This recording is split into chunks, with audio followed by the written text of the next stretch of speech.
reason why they refuse to listen to alarmists. Global warming is a total fraud. A dog and pony show for their liberal donors. The president continues pursuing this global warming agenda. It's really a hoax. A hoax! It's like War of the Worlds if there had been overwhelming evidence that aliens had landed in Groversville, New Jersey. So, you asked for it. The Republicans aren't going to fall for liberal lies anymore, which is why yesterday they finally got to hear the facts from some of their own. The EPA administrators for 4 Republican presidents have urged lawmakers to take action on climate change today. The former EPA administrators once worked for Richard Nixon, George H.W. Bush and his son, and Ronald Reagan.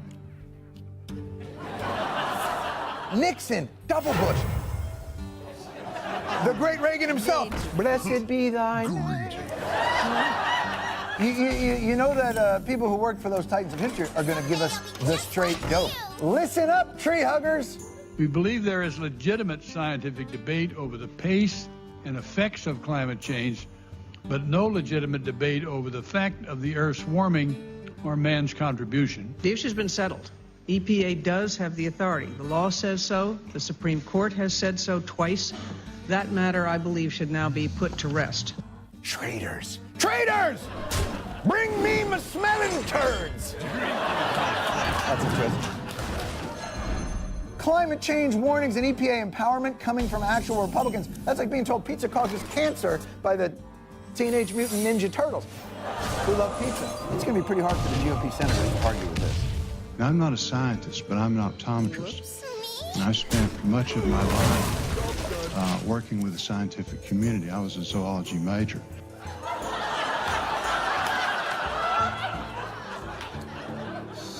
So, if this hearing is about a zebra with astigmatism, I'm your guy. I'm your guy. Well, as a man with a scientific background there, you recognize that the scientific consensus here discredits people who deny climate change. And I've said before that there's nothing scientific about discrediting people who present conflicting evidence and ask reasonable questions. All right, well, let's compare the evidence, and we'll present it in a way that makes sense to someone with your background. Okay, here we go. Which of these coastlines looks better to you? Is it A or B? A or B? You can't see the difference? Okay. I'm afraid you may have willful blindness. Once we correct the problem, maybe you'll be able to see that we have to regulate the carbon dioxide that's heating the atmosphere. CO2 is a different kettle of fish. It's not particulates and NOx and SOx.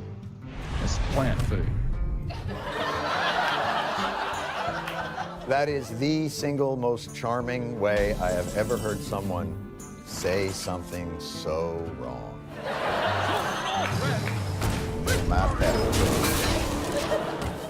If you tickle a frog and it winks, your girlfriend can't get pregnant.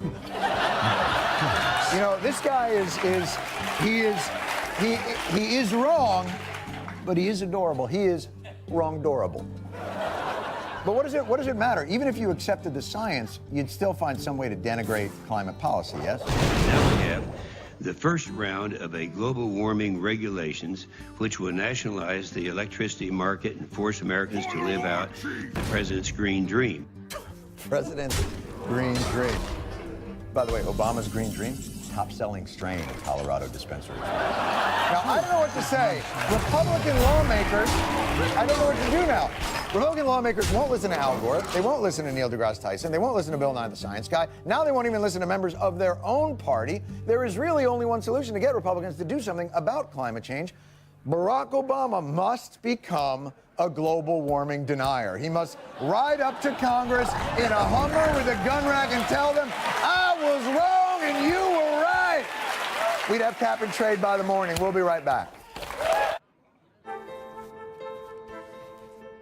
My shield for Argus. You're looking at a handmade picture of a handmade bottle containing a handmade tequila. Patron, simply perfect. I need proof of insurance. That's my Geico digital insurance ID card. Got all my pertinence on it and such. Works for me. Turn to the camera. Actually, I think my eyes might. Next! Digital insurance ID cards, just a tap away on the Geico app. Wow, what you got there? Cherry pomegranate, Mia. Do I just squirt a little? Or you can squirt a lot. Really changes your water. Changes everything. Mio. All right, my guest tonight was the permanent representative of Iraq to the United Nations from 2006 until 2013. Please welcome Hamid Al-Bayadi. Sir.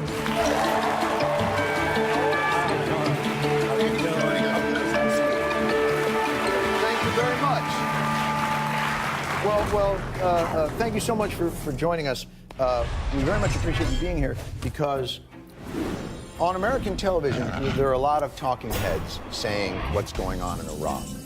But we don't, boy, I don't know that much about it. You perhaps might know more. So, what happened? What's going on there right now? John, definitely I know more than most of the Americans. Kind of goes without saying. I figured that. All right. So hit me. What the Iraq I was born in and grown up in is an Iraq of unity. People, the majority of people love to live in peace and harmony. Muslims, Christians, Jews, Yazidis, I mean, live for centuries. However, there are minorities who are extremists. Unfortunately, they do high noises, louder noises. And the media pick up these noises and make it bigger. Now, there's a fact that it's a spillover from instability in Syria. ISIS is Al-Qaeda in Iraq and Syria in the beginning. Then Al-Qaeda considered them too extreme, and they... Al-Qaeda considers this ISIS group... Too extreme for them, imagine, you know? So Al-Qaeda, the group responsible for 9/11, they see these guys and they go, no, I can't. Exactly. They are too much. All right. So now we are facing this group who are brutal. United Nations report that they are committing war crimes. They execute thousands of people, including civilians, in Mosul and other areas. But let me ask you, so the reports that we get is, so we leave Iraq. Everybody says Iraq is ready. We're going to take over the governance and security of this nation. You were there during that time. You felt good about that arrangement. Everybody felt good. These guys roll in.